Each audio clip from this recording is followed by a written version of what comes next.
What if an entire country suddenly locked its doors to the world? No foreign influence, no international trade beyond strict limits, no easy way in, no easy way out. For more than 2 centuries, Japan did exactly that. Imagine waking up and discovering your nation had chosen isolation. Not for a year, not for a decade, but for generations. A decision so bold that it would reshape history itself.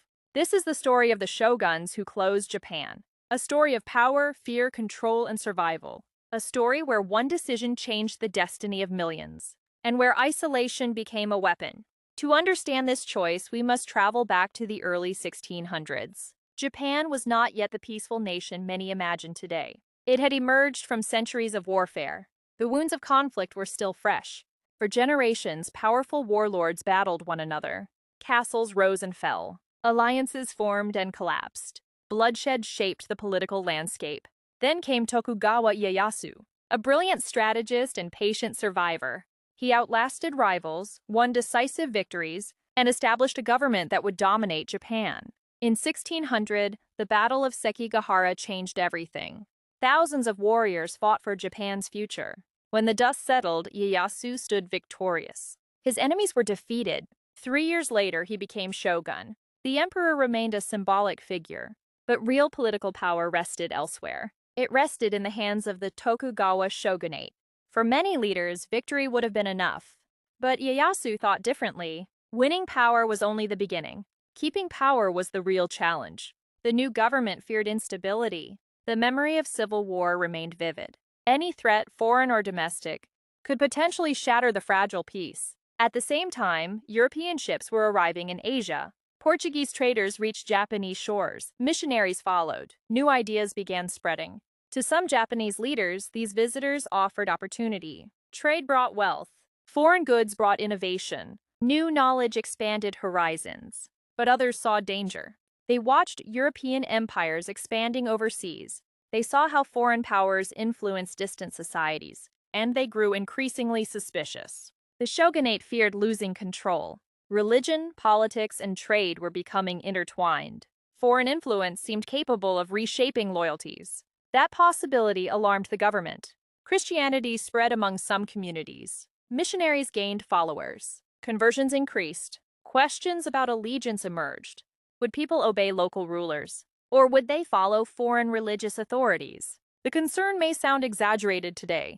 At the time, it felt very real. The Tokugawa leaders believed they faced a choice: open the gates wider and risk instability, or tighten control and preserve order.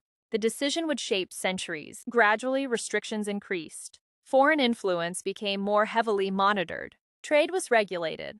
Movement was controlled. The policy evolved over time. It was not a single dramatic announcement. Instead, it developed step by step, rule by rule. Then the restrictions became much stronger. Foreign missionaries faced expulsion. Japanese citizens faced new limitations. The walls of isolation rose higher. The message was becoming clear. The shogunate intended to control outside influence. National stability came first. Everything else came second. Soon, the policy gained a name: Sakoku, often translated as closed country. A system unlike almost anything else in the world. Japan was not completely cut off. Limited trade continued under strict supervision, but the nation's doors had largely closed. The world was kept at a distance. The decision seemed extraordinary, yet the biggest question remained unanswered. Would isolation protect Japan, or would it eventually create new dangers? At first, the policy appeared successful. The wars that had once devastated Japan largely disappeared. The Tokugawa government maintained order. Peace began to replace generations of conflict. For ordinary people, stability brought relief. Fields could be cultivated without fear of armies arriving. Merchants could plan for the future. Families could rebuild their lives. The shogunate believed its strategy was working. Foreign influence remained tightly controlled. Potential threats stayed at a distance. The government's authority grew stronger, but maintaining isolation required strict enforcement. Rules governed trade. Rules governed travel. Rules governed contact with outsiders. Japanese citizens were generally forbidden from leaving the country. Those who left often could not return. The oceans became more than water. They became political barriers. Imagine knowing that beyond the horizon existed entire worlds. Different cultures, different technologies, different opportunities, yet most people would never see them. Their lives would begin and end within Japan. The outside world became distant, almost abstract. For the shogunate, that distance was intentional. The less foreign influence entered Japan, the easier it was to preserve control. At least that was the theory. One of the few exceptions involved Dutch traders. They were allowed limited access under strict supervision. Even then, regulations were extensive. Every interaction was monitored. Trade occurred through a small artificial island called Dejima. Located in Nagasaki Harbor, it became one of Japan's narrow windows to the outside world. A tiny opening in a nearly closed door. Through that opening came information, scientific discoveries, maps, books, and ideas. Not much compared to fully open societies, but enough to create curiosity, enough to remind some Japanese scholars that a larger world still existed. Meanwhile, Japan developed in relative isolation. Its culture evolved along unique paths. Art flourished. Traditions deepened. Kabuki theater entertained audiences. Woodblock prints captured everyday life. Poetry reflected beauty and impermanence. Cultural achievements multiplied. The samurai class also changed. Many warriors no longer fought major wars. Instead, they became administrators, officials, and scholars. Peace transformed their role. This created an interesting paradox. The government that had risen through military strength now spent much of its energy maintaining peace. The sword remained, but often stayed sheathed. Cities expanded. Commerce increased. Local economies grew stronger. Life became more predictable. For many people, the Tokugawa era felt stable. Perhaps not perfect, but far safer than the centuries of warfare that came before. That stability became one of the shogunate's greatest achievements. Yet beneath the surface, problems slowly accumulated. The world outside Japan was changing rapidly. New technologies emerged. New powers rose. Europe experienced scientific revolutions. Industrial innovations transformed production. Global trade networks expanded dramatically. The pace of change accelerated. Japan remained largely isolated from many of these developments. The strategy that protected stability also limited exposure to certain opportunities. Protection came with costs. The longer isolation lasted, the more difficult it became to evaluate its consequences. Was Japan preserving its strength, or quietly falling behind? The answer depended on perspective. Supporters saw peace and order. Critics saw missed opportunities. Both arguments contained truth. For more than 2 centuries, the debate remained unresolved. Japan stayed largely closed. The shogunate remained confident. But beyond the horizon, a storm was approaching. For over 200 years, the Tokugawa Shogunate maintained its system. Generations were born into a Japan that knew isolation as normal. Few imagined that the policy would ever end. The walls seemed permanent. Children became adults. Adults became elders. Entire lifetimes passed under the same rules. The outside world remained distant and unfamiliar. Yet history rarely stands still. While Japan looked inward, the rest of the world continued changing at astonishing speed. Empires expanded across oceans. Steam engines transformed transportation. Factories reshaped economies. Industrial power began redefining global influence. The balance of power shifted dramatically. European nations grew increasingly active in Asia. Trade routes expanded. Military technology advanced. Competition between great powers intensified. Japan's leaders could not completely ignore these developments. Reports occasionally arrived through limited contacts. News filtered through Dejima. The outside world felt distant but not invisible. Some scholars became fascinated by foreign knowledge. They studied medicine, astronomy, and science. They translated books. They tried to understand the changing world. This movement became known as Rangaku, or Dutch learning. It offered a rare glimpse beyond Japan's borders. A small intellectual window, opening toward a much larger world. Still, most political leaders preferred caution. The memory of instability remained powerful. The shogunate believed isolation continued serving its purpose. Why risk disturbing the peace? But peace often creates its own illusion. When a system works for generations, people begin assuming it will work forever. History repeatedly proves otherwise. Then, in the 19th century, pressure began mounting. Foreign nations wanted greater access to Japan. Trade opportunities attracted attention. Strategic interests increased. Ships appeared more frequently near Japanese waters. Requests for trade grew louder. Diplomatic contacts increased. The outside world was knocking on the door. The shogunate faced a difficult dilemma: maintain isolation and risk confrontation, or open the country and risk instability. Neither option seemed comfortable. Then came the moment that changed everything. In 1853, Commodore Matthew Perry arrived from the United States. His fleet entered Japanese waters, and history took a dramatic turn. The sight was unforgettable. Large steam-powered warships approached the coast. Their dark smoke filled the sky. Many Japanese observers had never seen anything like them. These vessels became known as the Black Ships. Their appearance carried a message. The world had changed, and Japan could not ignore that reality forever. Perry delivered a request from the American government: open ports, establish relations, begin trade. Behind the diplomacy stood an uncomfortable truth. Military power supported the request. The technology gap was becoming visible. The pressure felt impossible to dismiss. Suddenly, centuries of policy faced their greatest test. The system that had defined Japan for generations stood at a crossroads. The future became uncertain. Inside the government, opinions divided sharply. Some argued for resistance. Others believed adaptation was necessary. The debate became intense. No matter which path they chose, risks existed. Opening the country could transform society. Remaining closed could invite conflict. There was no easy answer. The shogunate delayed and debated, but time was running out. The pressure from foreign powers continued growing. Events were moving quickly. For the first time in generations, many Japanese leaders realized that isolation alone might no longer guarantee security. The world had become too connected. The walls that once protected Japan were beginning to crack. And the greatest twist of the story was about to unfold. The policy that preserved the shogunate's power might ultimately contribute to its downfall. The arrival of the Black Ship sent shockwaves across Japan. For generations, isolation had seemed permanent. Now that certainty was collapsing, the future suddenly felt unpredictable. When Perry returned with an even larger fleet, the message became impossible to ignore. The outside world was not asking politely anymore. It expected an answer. Faced with overwhelming pressure, the shogunate made a historic decision.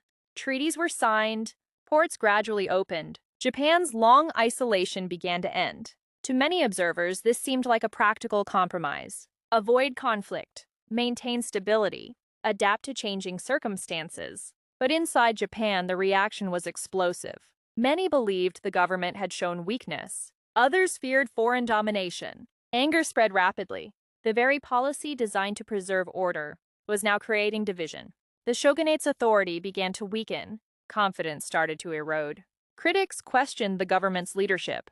Had the shogunate protected Japan, or had it left the country unprepared? For a rapidly changing world, the debate intensified. Political factions emerged. Old loyalties fractured. Tensions grew throughout the nation. Some leaders demanded reform. Others demanded resistance. Still others wanted a complete transformation of Japan's political system. For centuries, the Tokugawa government had appeared invincible. Now it looked vulnerable. The foundations of its authority were shaking. The cracks were impossible to hide. Then events began accelerating. Protests increased. Political conflicts deepened. The old order struggled to respond. What happened next would change Japan forever. The shogunate that had ruled for more than 250 years found itself facing an unprecedented challenge. Its survival was no longer guaranteed. In 1868, a dramatic transformation began. Power shifted away from the shogunate. The emperor regained political authority. The Meiji Restoration had arrived. The change was extraordinary. A political system that had dominated generations collapsed within a remarkably short period. History moved with stunning speed. The irony was impossible to ignore. The shogunate had spent centuries preventing instability, yet the forces that ended its rule emerged during its own era of control. Japan now faced a new challenge. How could it preserve its identity while adapting to a rapidly modernizing world? The answer would reshape the nation. The new government embraced reform aggressively. Military systems changed. Educational systems changed. Economic systems changed. Railroads appeared. Factories expanded. Modern institutions developed. Transformation reached nearly every corner of society. Foreign knowledge flowed into Japan at unprecedented levels. Engineers arrived. Teachers arrived. New ideas arrived. The country that had once limited outside influence now studied the wider world intensely. Leaders sought knowledge wherever it could be found. Adaptation became a national priority, and the results were astonishing. Within decades, Japan emerged as a major power. Its modernization impressed observers around the globe. The pace of change was remarkable. Yet this success raised a difficult question. What would have happened if Japan had opened earlier? Would modernization have come sooner, or would instability have followed? No one can answer with certainty. History does not provide alternate timelines. It only leaves clues, consequences, and questions. The debate continues even today. But one thing had become clear. The age of isolation was over. Japan had stepped back onto the world stage, and there was no turning back. At first glance, this story seems simple. A government closed a country. Then another government reopened it. Case closed. But history is rarely that simple, because the real question is not whether isolation worked. The real question is why it lasted so long. For more than 2 centuries, the system survived. That fact alone deserves attention. Many nations have tried controlling change. Few succeeded for generations. The Tokugawa Shogunate managed it. Not perfectly, but remarkably well. That achievement cannot be ignored. During those years, Japan avoided many of the conflicts that affected other parts of the world. Peace remained relatively stable. Culture flourished. Society developed in unique ways. Art, literature, theater, and craftsmanship reached extraordinary heights. Communities grew, cities expanded, traditions deepened. The era left a lasting legacy. Yet success often hides its own dangers. A strategy that works today may create challenges tomorrow. The very strength of isolation eventually became one of its weaknesses. That is the first twist in this story. The policy designed to protect Japan also limited its exposure to global change. Protection and limitation became inseparable. One could not exist without the other. History is full of similar paradoxes. Walls can provide security, but walls can also restrict growth. Openness creates opportunities, but openness introduces risks. The Tokugawa leaders understood the risks of openness. What they could not fully predict were the future costs of remaining closed. No leader can see centuries ahead. No government can predict everything. And that leads to the deeper lesson. Every generation faces difficult choices: safety or change, stability or innovation, control or adaptation. There are rarely perfect answers. Each path offers benefits. Each path creates consequences. History becomes the record of those decisions and their outcomes. The shogunate chose stability. For a long time, it succeeded. Peace endured. Order endured. The nation remained united. But the world outside Japan never stopped moving. Technology advanced. Economies expanded. Empires competed. The pace of change accelerated. Eventually, isolation collided with reality. The collision was not immediate. It was gradual. Pressure accumulated year after year, until change became unavoidable. And here comes the story's greatest irony. The shogunate did not fall because it failed completely. In many ways, it succeeded brilliantly. Its success lasted so long that it transformed the nation itself. Yet the same system that created stability struggled to adapt when circumstances changed. Its greatest strength became its greatest vulnerability. The rules that preserved order limited flexibility. That irony appears throughout history. Powerful institutions often collapse, not because they are weak, but because they become too rigid to respond to new realities. The Tokugawa Shogunate became one of history's most fascinating examples. It achieved what many governments only dream of: long-term stability across generations. Yet even that achievement had limits. Nothing remains unchanged forever. Today, traces of that era remain visible. Historic castles still stand. Ancient districts still attract visitors. Traditional arts still survive. The legacy lives on. Modern Japan is vastly different from Tokugawa Japan, yet the connection remains. The past continues shaping the present. History leaves fingerprints on every generation. Some are impossible to erase. Perhaps that is why this story matters so much. It is not only about Japan. It is about every society facing uncertainty, every leader confronting difficult choices, every nation balancing risk and opportunity. Should a country protect itself from outside influence, or embrace change and accept uncertainty? The answer depends on circumstances. The debate never truly ends. It simply evolves. And maybe that is the final twist. The shoguns who closed Japan are often remembered for building walls against the world. But their story is really about something deeper.